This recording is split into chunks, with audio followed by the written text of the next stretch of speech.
哟，还打包呢，动作快点儿！我下午就要进厂装修了，看什么看？滚回你的农村去！这衣服都给我留下啊，别想拿走！哎呀，这是本好东西啊，你赶紧滚吧！下季度的设计让我来买。陈芳，这是我的图，你的合同上写的清清楚楚，铺子是我的，东西也得是我的。站住！下季度的面料供应商名单你还没给我。你怎么有这个？你搬东西时掉地上的，我捡的，这可不算偷。你一个乡下来的丫头，没见过的铺子，你什么都不是。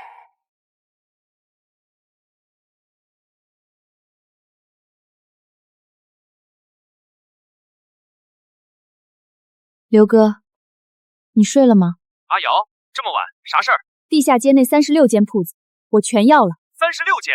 你确定？装修加首年租金，少说也得300万啊！刘哥，你就帮帮我。阿瑶，你听我说，不是我不帮你，我怕你冲动啊！你哪来的300万？刘哥，合同的事儿，我考虑好了。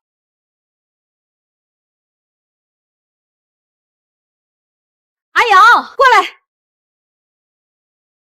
吃早饭没？我煮了粥。你走以后，陈芳到处造谣说你衣服是残次品，线头多，穿2天就起球，质量差的不行。他卖什么货？就你没搬走的那批存货，30、40件秋装，他一件没退，翻倍卖。阿瑶，你别过去。模特摆门口。对，就那位置。你来干什么？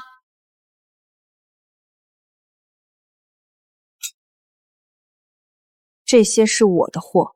退租不搬走的物品视为放弃，合同写的清清楚楚。你当初没看清，怪谁？7折，这件原价680，给你470，你自己设计的，肯定喜欢吧？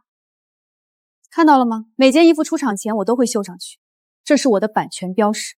一行字能说明什么？谁知道是不是你后绣上去碰瓷的？阿瑶，你走，再不走我叫保安了。对了，忘了告诉你，我租了对面的36家铺子，是你们的新邻居。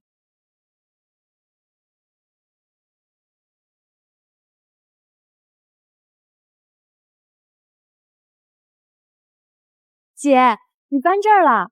我去你原来那家，发现换人了，款式看着眼熟，是不是哪里不对劲儿？领口那个暗扣改成普通纽扣了，硌脖子，还是你这儿对？姐，我朋友都问我在哪儿买的，我让他们都来。借过。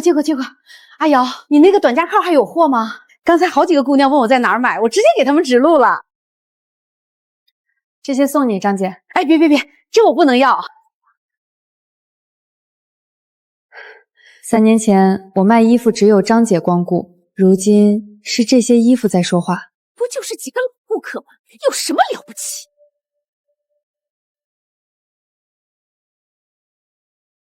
沈阳，你挺能耐啊！有事儿？你这几间店展示架告墙放，根本不符合通道标准，我一句话就能让开不下去。对，这个沈瑶以前就是我家铺子的租客，他那些所谓原创，全是从我老公给他的杂志上抄来的。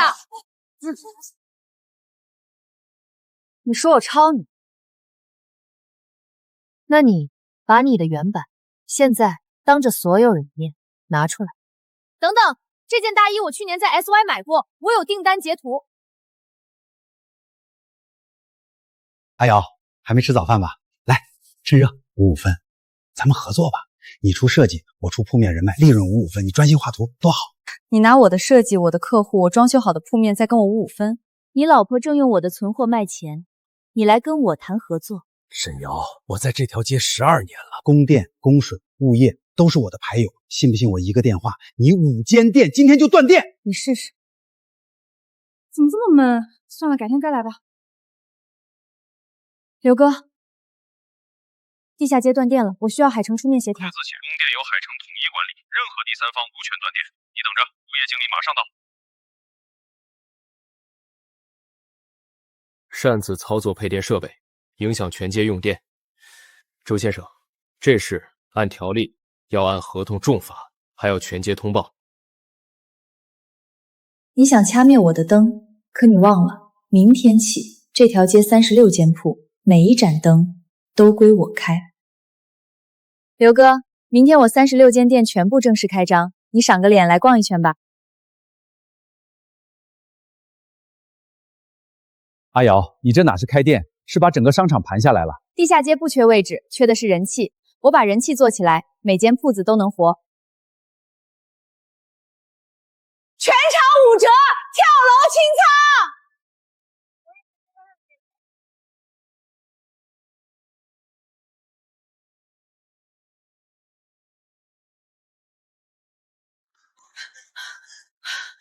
阿瑶，陈芳堵路了！各位看清楚，这件大衣是我们芳姐潮服的原创，对面那个沈瑶就是个抄袭犯，款式全照着我老公的版打的。姐，这件大衣我去年就在 SY 买过，你这件卖680，我去年在沈瑶那儿买了340，一模一样的版，你说到底谁抄谁？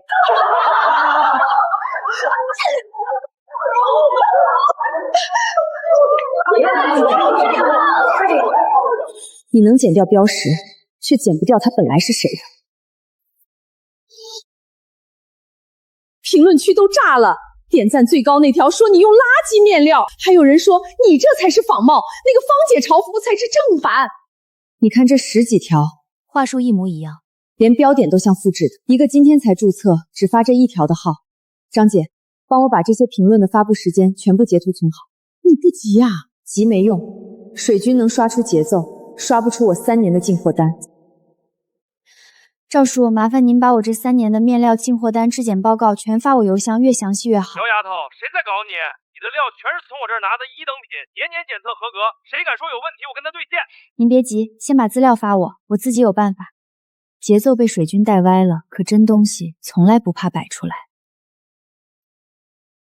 这个色我从没出过，这个色是天丝里衬专用色，我从不拿它做毛衣。老黄，问您一件事，最近是不是有人冒我的名找您订过一批天丝里衬？阿瑶，你说的那批货，我上午就已经发出去了。那女的把你的名字、店面还有你以前的订单编号全报出来了，我以为是你新来的员工，300米天丝12000的货，上午就把你老弟整了。是个女的订的，先是个女的，后来一个男的接的电话，说要现金结算，还加了10%的加急。偷走我那张供货渠道表，挨个打电话。他们不只想抢我的店，是想把我整个供货命脉连根拔走。赵叔，那个姓陈的女人有没有再找过您？我没接她的单，可丫头，你名单上别的供应商我不认识，你最好挨个去通知。刘哥，有人冒我的名义在我所有供应商那儿骗货。你别慌，货签收在哪个地址？地下街，我的老铺面，现在是芳姐潮服。阿瑶，那批货要是全记在你名下，你知道意味着什么吗？哟，正主来了。看清楚了，所有供应商用的都是你沈瑶的名字、你的订单号、你的渠道，这些货加起来40多万个。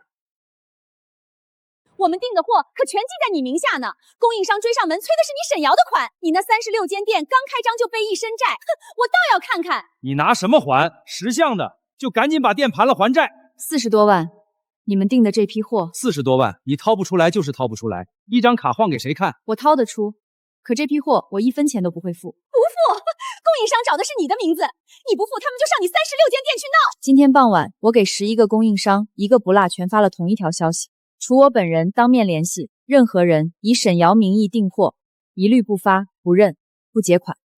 你下午就发了？你们下午急着用现金加急，我傍晚就把口子全堵死了。老黄那批货发的早是唯一漏网，虽然签收单上写的是沈瑶，但人却不是我。老黄认人不认名，订货的女人姓陈，接电话是个男人，声音他都录下来。录下来又怎样？货都到我手里了，货在你店里，签收笔记是你，加急是你们现金付的。供应商现在追的不是我，是冒用别人名义占着这批货不结款的人。不可能，名单是我们打，渠道是名单是你们偷的，电话是你们冒名打的，货是你们签的。周建国，你忙活半天，把自己的名字公公正正写进了每一张单子里。他们想用这批货把债压在我头上，可他们不懂，这批天丝里衬根本不是用来卖的料，是要懂工艺的人才驾驭得了的。陈芳，这300米天丝缩水率高，不做预缩，洗一次缩3公分，你拿它仿我的版，做出来的衣服只会越洗越短。那是我的事儿，不用你管。是不用我管，可这12000的货款，老黄今天要么收货退回，要么找签字的人结账。你们慢慢想吧，想清楚了，把我那批存货一件不少的还回来。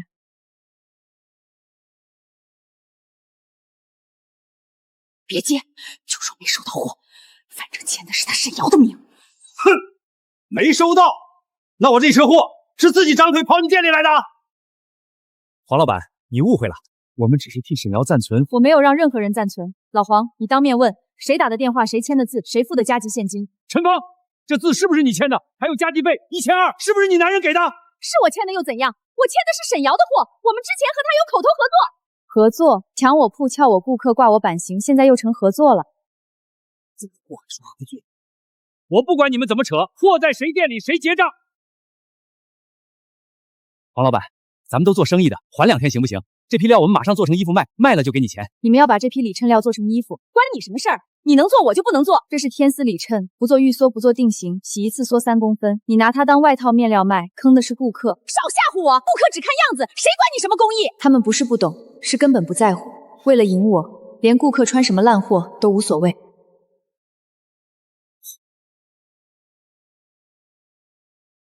这价可真低，你确定这些布能做外套？能，你别问那么多，照着我给你的样衣做。明早我要第一批20件，吊牌也照着打，名字写 SY 同款，别写我们店名。他们还想冒充我们？嘘。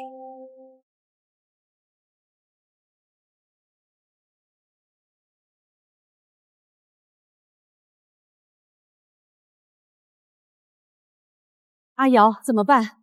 明早假货一出来，顾客分不清，肯定先骂我们。那就让顾客分得清。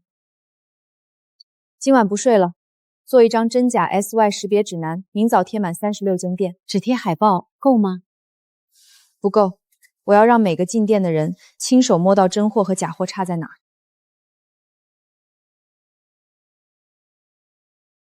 老板，这可是卖的最好的样衣，拆了不可惜吗？让顾客看见真东西比卖一件衣服重要。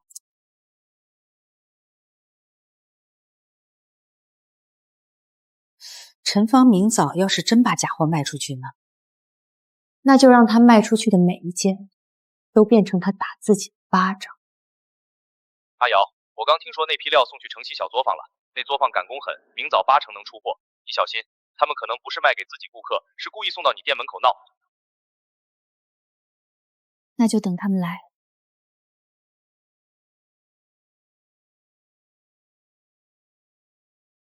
衣服里面还有这么多名的。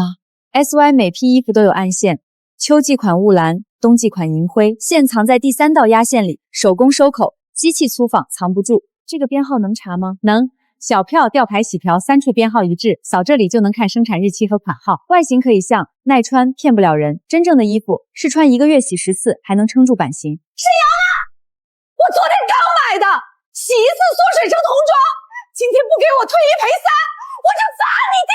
大家看啊，新开的网红店翻车了，吊牌写着 SY， 你别想赖！你说昨天在我店里买，哪家店？几点？哪位导购？我哪记得那么清？你少转移话题。小票呢？丢了。付款记录呢？现金买的。现在谁买衣服还一点记录没有？人家受害者都哭了，你们还逼问？第一，没有暗线；第二，洗标编号000000，我们昨天卖出的米白外套编号从 SY1017开始，那是你们印错了。第三，缩水3公分。SY 同款羊毛混珐做过预缩，你这件用的是天丝里贴料，它根本不是外套面料。阿瑶，这是陈芳那批料。芳姐潮服，这不是 SY 卖出的衣服，他冒用我的款式，我的吊牌，却留下了芳姐潮服的水洗牌。别走，刚才不是要砸店吗？继续拍，刚才拍我，现在也拍清楚这4个字。那不是芳姐潮服老板吗？陈芳，昨天夜里城西小作坊赶出来的20件米白外套，你卖给谁了？你别血口喷人！药捐照着打，名字写 SY 同款。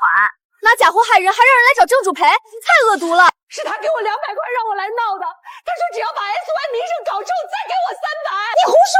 你想让假货毁掉 SY， 那我就让所有人知道什么叫真货。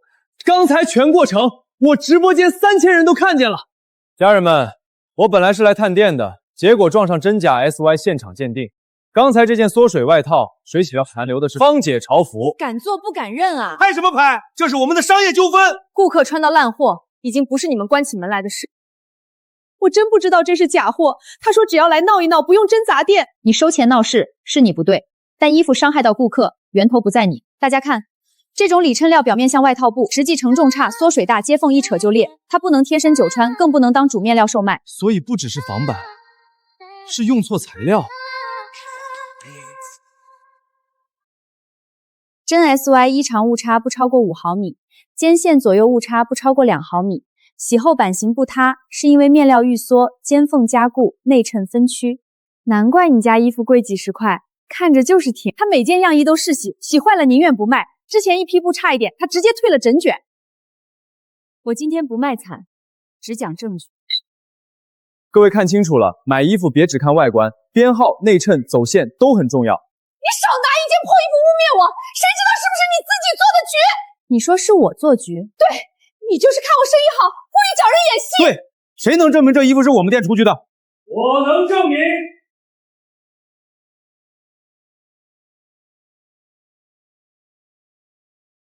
罗姨，罗姨，您怎么来了？你这丫头，被人欺负成这样，还想自己扛？这位是罗清真，老一辈裁缝师傅。我最早的打板是他教我看的肩线。这衣服不是他做的，沈瑶的肩缝起针从后肩半寸走，收针藏在内衬压线里，针脚飘，线距乱，学了皮毛，骨头都没学到。你谁呀？你说不是就不是。3年前这版肩线是我看着他改了7次。你芳姐潮服去年才开服装店，你跟我说这是你的？明天我当众拆2件衣服，谁真谁假，针脚会说话。家人们，明天上午10点，地下街现场拆衣验真假。我以为自己只剩一个人，原来真正做过的路会有人记。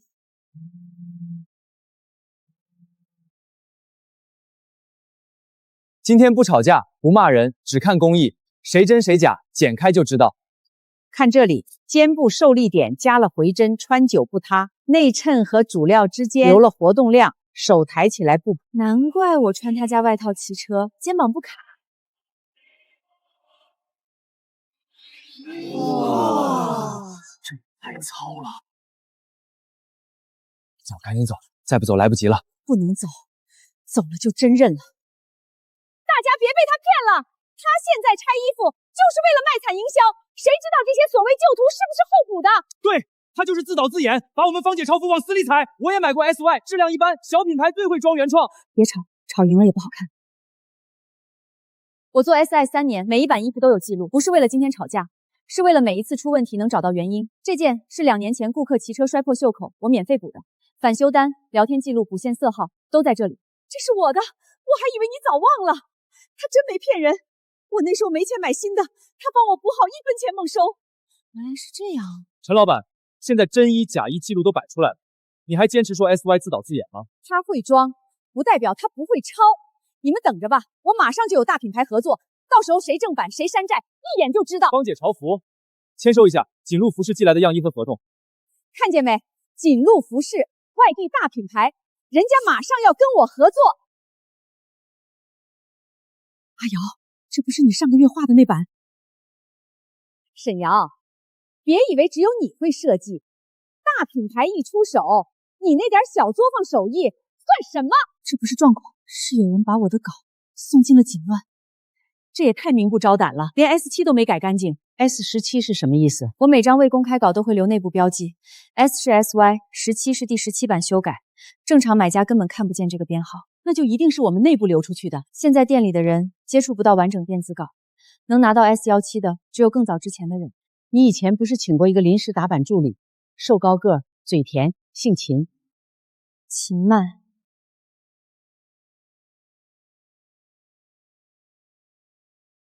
他当年不是说家里有事走了吗？他走之前，我丢过一次 U 盘，那时候我以为是自己忙忘了。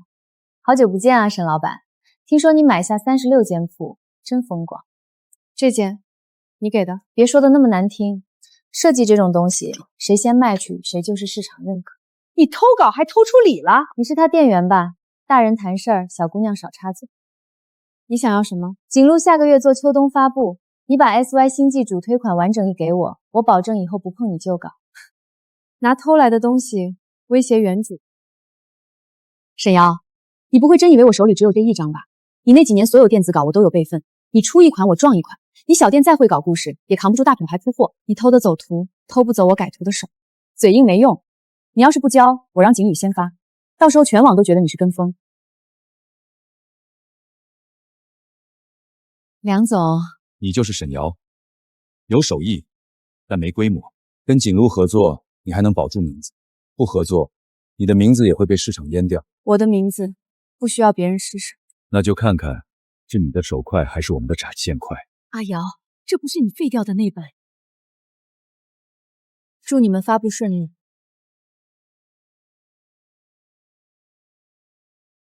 你怎么还祝他们顺利？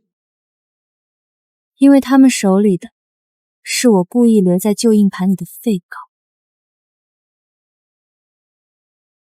请不问，第一套大衣肩膀好像有点顶，模特说抬手不舒服，走秀又不是干活，抬什么手？把蒸汽运组拿来压平就行。今天渠道商、媒体都到了，我要的是一炮打响，也是小作坊水平。梁总放心，这几版都是沈瑶早期核心设计，他现在能火，靠的就是这些线条。我要的不是像沈瑶，是让沈瑶以后像我。明白。发布会后，我们马上复货。他那36间店，再亮也亮不过景月的全国渠道。阿瑶，他们发布会还有半个小时开始，咱们真不提前发声明？声明只能证明我被偷，我要证明的是，他们偷到的东西根本不能穿。你把原来那版肩线全改了。废稿的问题在肩部受力，站着好看，动起来卡。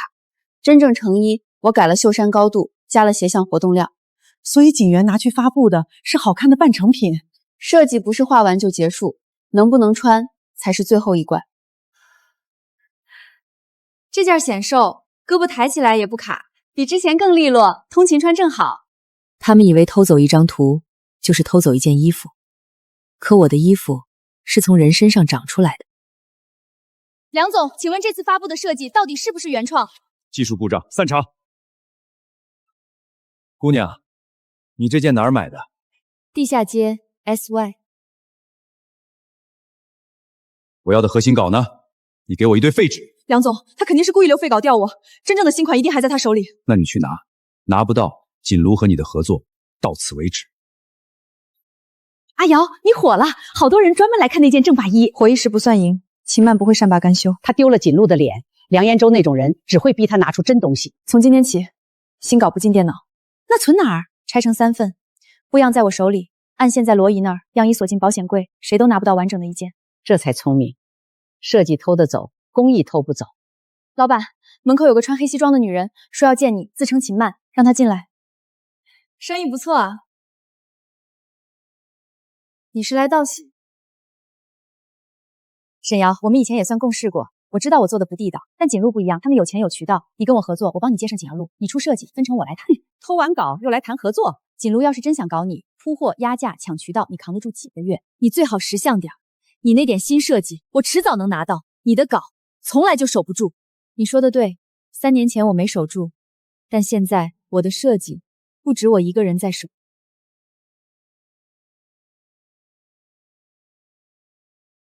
他把新稿拆开存了，电脑里根本没有完整文件，我一时拿不到。拿不到就硬碰。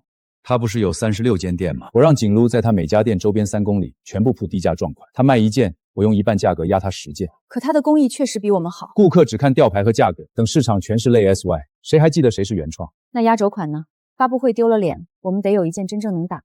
所以我才要他的新季主推。你不是说他拆成3份，那就盯紧那3个人。景路在我每家店附近开了临时特卖。对，撞款大衣标价比你低1半，已经有顾客被分流了。阿瑶，这是要拿钱砸死我们啊！他比工艺比不过，就比谁烧得起钱。可低价撞款撑不了多久。那批撞款用的还是天丝里特料，80%是。锦卢急着铺货，不可能现做高级面料。张姐，把这2个月顾客的返修单全调出来。要返修单干嘛？让顾客自己回来。这扣子照着我妈那件旧大衣的扣子复刻的。我妈做了一辈子缝纫工，她那件大衣穿了20年，扣子掉了，自己用银线绕了一个，我一直留着。所以这是你真正的压轴款。锦路可以撞我的板，但撞不了这颗扣子背后的东西。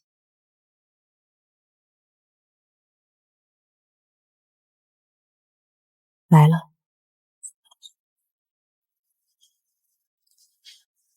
拆成3份，那总有1份在这儿。找这个，我就是来看看。撬锁进仓库，叫看。沈瑶，你别得意，锦卢撞款已经铺出去了，你那36间店迟早被低价催垮。可今天拿不到，明天还有的是办法。你翻了一晚上，找到完整的一件了吗？布样在这儿，按现在罗莹那样衣锁，你就算偷走1份，也拼不出一件能穿的衣。这是新款的标志。放下，晚了。这颗扣子、这版领型我都拍下来。锦卢的压轴款有着落了，那是我妈的扣子，我能让她抄榜型，但这颗扣子背后的故事绝不能被她拿去编。怎么急了？这颗扣子有什么特别的？正好我让锦卢给她编个匠心传承的故事，卖得更贵。沈瑶，认命吧，你的设计、你的故事，最后都会变成锦路的。你拍走的是一颗扣子的样子，可你做不出那颗扣子的针法，那是手工银线绕的，绕一圈错一针，整颗就散。你拍照能拍出针脚里几10年的功夫吗？少吓唬我，锦源有的是工厂，复刻一颗扣子算什么？他真把扣子拍走了，让他拍。真正的故事在这件衣服里，他抄的走形，抄不走他从哪儿来。好，压轴款就叫银扣系列，抢在他前面发，版型照着拍的做，扣子用工厂量产银扣替代，外观一模一样。梁总，照片里这扣子是手工绕线的，量产扣纹路对不上。顾客分得清吗？做出来像就行，重点是故事。你来写营销文案，就说这是锦鸾老江人3代传承，手工银扣，匠心底蕴。可这故事根本不是我们的。故事是讲给顾客听的，谁查得到真假？沈瑶就算跳出来，也只会被当成蹭热度。他们脸呢？明明是抄你妈的扣子，还说什么3代传承？阿瑶，要不你赶紧发声明，再不说大家真以为是锦律原创了。现在发声明只会变成2家吵架，顾客分不清谁真谁假，最后只记得热闹。那你打算怎么办？看着他们抢你妈的故事，他们要讲故事，那我就让真正的故事自己说话。怎么说？开直播，不卖货，只讲一件衣服。我妈那件大衣，那颗扣子怎么来的，我亲口讲。真东西摆在镜头前，比任何声明都有用。今天不卖衣服，我想给大家看一件穿了20年的旧大衣。这颗银扣是我妈自己用银线一圈一圈绕的，她做了一辈子缝纫工。这件大衣是她唯一给自己做的衣服，扣子掉过一次，她舍不得买新的，自己绕了一颗，绕一圈错一针，整颗就散。她绕了一整晚，所以这次我的新款压轴那件大衣，我复刻了这颗扣子，不是为了卖高价，是想让我妈的手艺被更多人看见。阿瑶，水军来了。你们说我编故事。这是我妈年轻时在制衣厂的照片，这是她手写的我的身高尺寸，从5岁记到18岁。这是她的工牌，编号还在。她做了26年缝纫工，这颗银扣的针法是她教我的第一样东西。你们可以说我衣服卖的贵，可以说我设计一般，但说我编一个不存在的妈编一颗假扣子。这件衣服我妈穿了20年，她比任何营销都真。阿瑶，热度冲上本地榜第1了。梁总，网上风向变了，大家都在说锦鸾抄人家的扣子，我们的3代传承文案被骂惨了。一个旧扣子搞这么大动静，现在撤文案还来得及，就说是巧合。撤，哼，撤了就是认输。将银扣系列提前发，他不是讲情怀，我用全国渠道铺货，3天分，等市场上全是银扣大衣，谁还在乎一个旧故事？当年你那个室友知道你偷稿的事吧？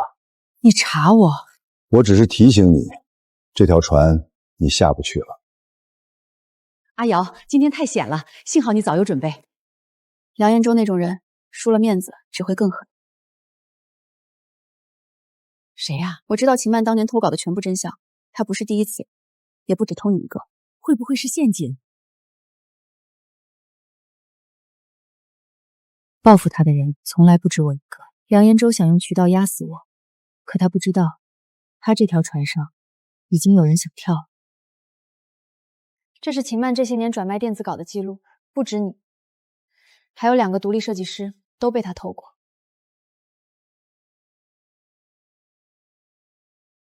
你为什么帮我？3年前我和他合租，我也是做设计的，我熬夜画的一套稿被他偷卖给了别人，等我发现，反咬我抄袭，我赔了钱，丢了工作，再没人敢用我。他怎么能这样？我查了他3年，他每到一个地方就靠偷别人的东西往上爬，锦路是他攀上的最大一根。你给我这些想要什么？我想看着他亲手把自己做的局砸在自己脸上。秦顾问，网上又有人在扒你的旧账了，说你以前偷过别人的稿。谁发的？一个匿名号，证据看着挺全的。梁总知道了。你的偷稿迟早是麻烦。梁总，网上那些都是假的，有人故意黑我。真假不重要，重要的是锦路不能被一个偷稿的拖下水。你要甩了我，银扣系列还是我帮你弄的。弄砸了是你，要是再闹出事，你一个人扛。证据有了，要不要直接发出去？现在发，锦路一甩锅给秦曼，自己照样铺货。我要等他们摇起来。沈阳，你是不是在背后搞秦曼？你怎么知道秦曼？他让我出钱帮他封口，结果自己捅了娄子，现在想拉我下水。陈芳，你和秦曼什么时候搭上线的？我没说什么。你刚才说他让你出钱封口，封什么口？封的就是他偷稿的口。陈芳，秦曼让你出钱封口，是因为你早就知道他偷稿，对不对？我不认识什么秦曼。那这条转账记录是什么？你给秦曼转了5000，备注封口。陈芳，你拿我的存货卖，又搭上秦曼一起想把我压死。现在秦曼出事了，他第一个就把你卖了。是他，是秦曼找上我的。他说锦路能帮我做大，让我配合他搞臭你，钱也是他让我出的。你自己说的。梁总，陈芳那个蠢货把封口的事全说出去了，现在网上都在传。所以呢？你得帮我压下去，我是为了锦路才……这是解约函。你过河拆桥，银扣系列是我帮你弄的，偷稿的事你也知道。我什么都不知道，我只知道锦路采购了一位独立顾问的原创设计，出了问题是顾问的个人性。至于沈瑶，我会换个方式解决。谢谢你让我等到这一天，是你帮了我，这些证据我会用在最该用的时候。你守住了，我没守住。你现在还画图吗？早不画了，没人敢用我。地下街36间铺，我留了几间给原创设计师，租金很低，条件只有一个，不许抄。哎呦，秦曼被锦路解约了，现在全网都在扒他，连他以前偷别人稿的事都翻出来了。秦曼倒了，可梁延洲一个人行为就把锦路摘得干干净净。张姐，通知下去，我的新季压轴款提前办试穿会。现在办？锦路还没倒呢。正因为他想撇清，我才要让大家看清楚谁才是真的。梁延洲，你想换个方式解决我，那就来吧。家人们，今天是 SY 新季试穿会，不请模特，全是真实顾客上身。抬手一点都不卡，这扣子也太好看了。这颗银扣是手工绕的，每一件压轴款都是我亲手缝的扣子。这丫头总算熬出来了。她守住的是我没守住的东西。梁总，银扣系列现在被骂抄袭，我们的货压在仓库不敢上架，消费者都跑去看 SY 那个试穿会了。一个地下街的小店，靠几件衣服几个故事就想翻盘？梁总，要不我们直接收购 SY， 把品牌买下来纳入锦路，这样原创的名头也归我们了。收购？一个守着小作坊的人给够钱，没有不卖的。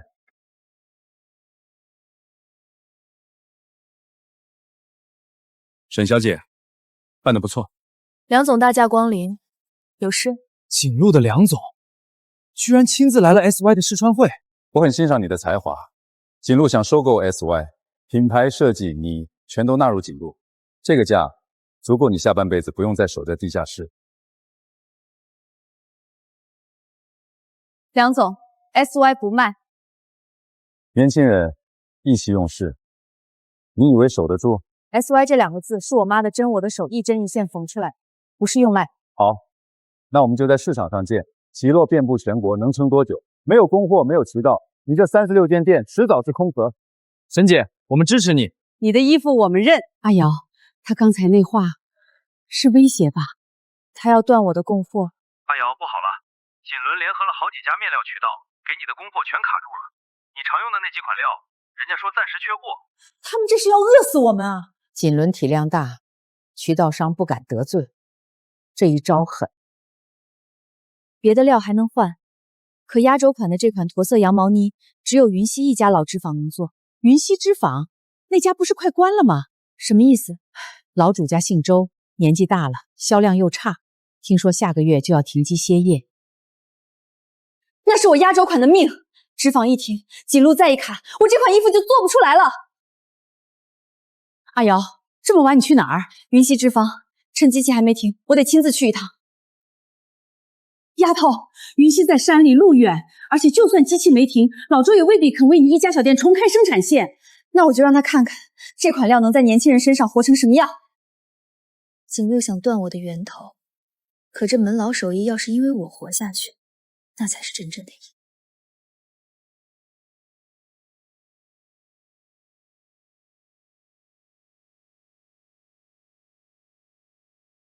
周师傅，最后这批驼色羊毛呢，我们全包了，价格给你翻3倍，现金结。3倍？周师傅，请等一下。你是谁？我们正在谈生意。周师傅，我是 SY 的沈瑶，这款料我用了3年，我想求您别把机器停了。丫头，不是我不肯卖你，是这门手艺没人要了，年轻人嫌它土，销量年年掉，我这把年纪撑不下去了。周师傅，跟着我们锦路，最后捞一笔比守着这破机器强。周师傅，您这料垂感好，挺落，会呼吸，它不土，是没人把它做成年轻人想穿的样子。您看，同样的料做成这样的版型，年轻人排队来买，真有人喜欢。我直播间几万人都想要这件衣服。周师傅，别听他画饼，我们是现金3倍价，今天就能结。他一个小店能给你多少？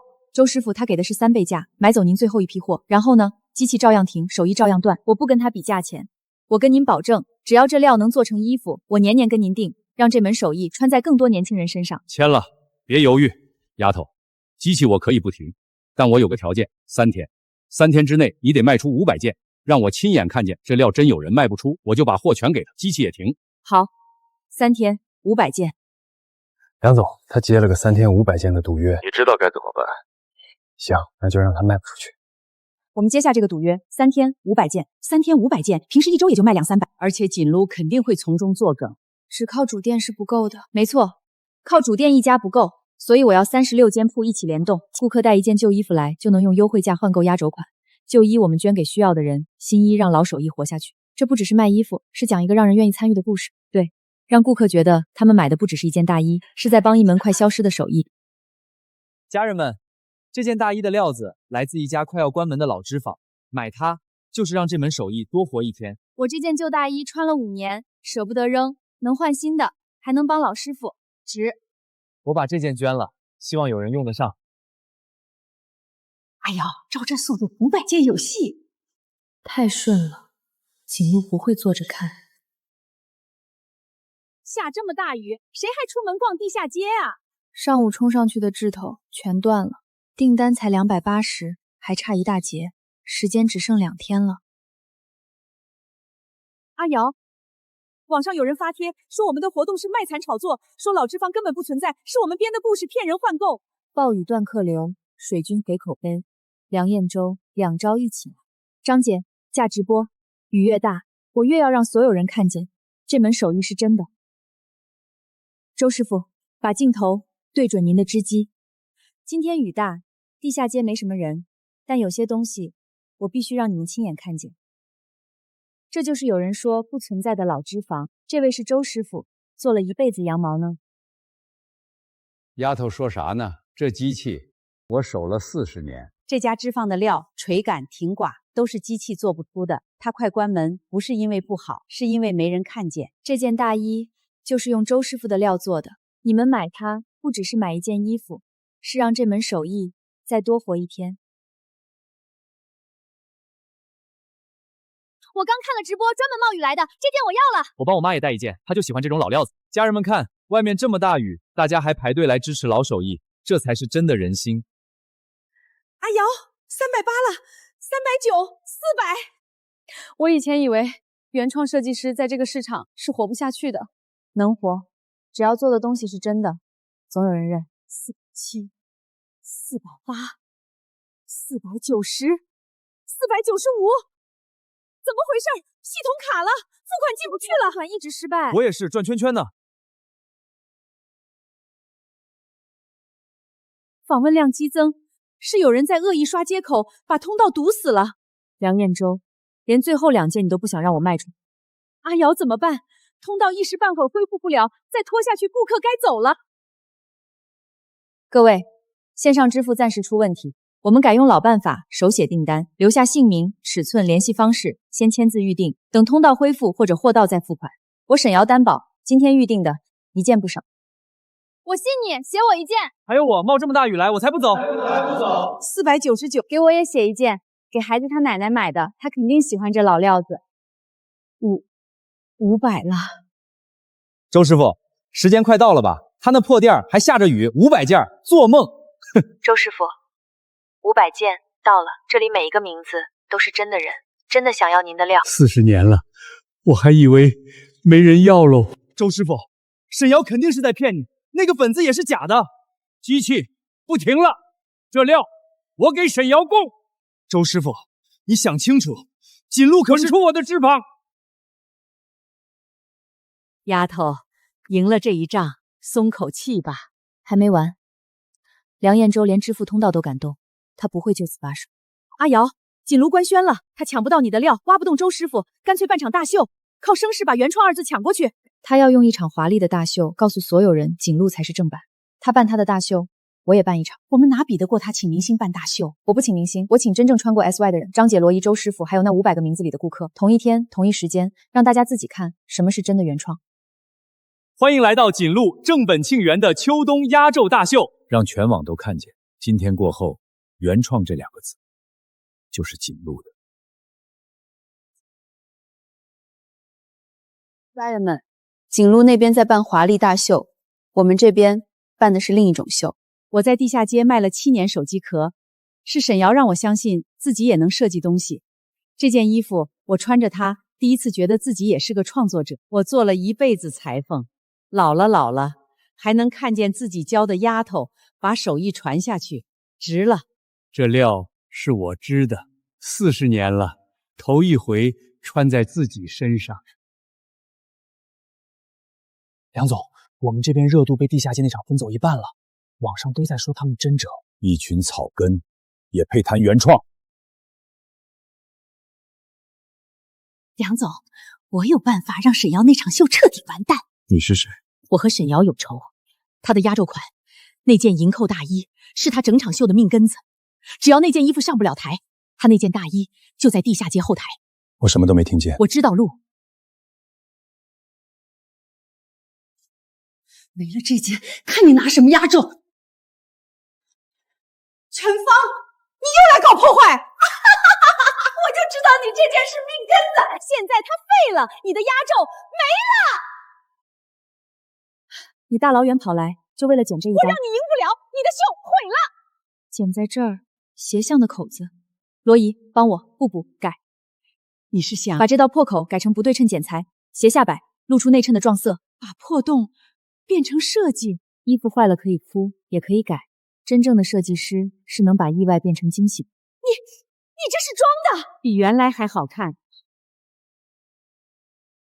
压轴款来了，家人们，这是沈姐亲手缝银扣的压轴大衣，这下摆太特别了，这才叫设计。这件大衣刚才被人剪了一刀，但我没有让它变成废品，因为真正的原创不怕被破坏，被破坏了也能长出新的样子。这颗扣子是我妈用银线一针一针绕的，她告诉我没有什么坏了就修不好，衣服是，人也是。人家那才叫原创故事，这边仿的银扣编的传承。梁总，对不住，这单我们得再考虑考虑。梁总，之前秦曼偷搞的事，加上今天捡衣服的人被扒出来是芳姐嘲讽老板娘，网上都在说锦路雇人搞破坏。阿瑶，你赢了，锦路的渠道商全跑了，梁彦洲那个正本清源大秀成了全网笑话。不是我赢了，是真东西赢了。丫头，我的料订单多的织不过来喽，我还收了2个徒弟，这门手艺活过来了。沈瑶，谢谢你，你让我相信做原创不是死路的。沈老师，租金真的这么低吗？我们刚起步，没什么钱。租金低，但有3条：不许恶意涨租，不许驱赶租户，不许抄袭别人的创意。违反1条，无条件解约。从来没人愿意给我们这样的机会。我睡过消防通道，被人抢过铺子，偷过设计，断过供货。我知道一个从零开始的人最需要的不是便宜的房租，是一个没人能随时把你踢走的地方。阿瑶，我的新款卖断货了。这一次，轮到我给别人一盏灯。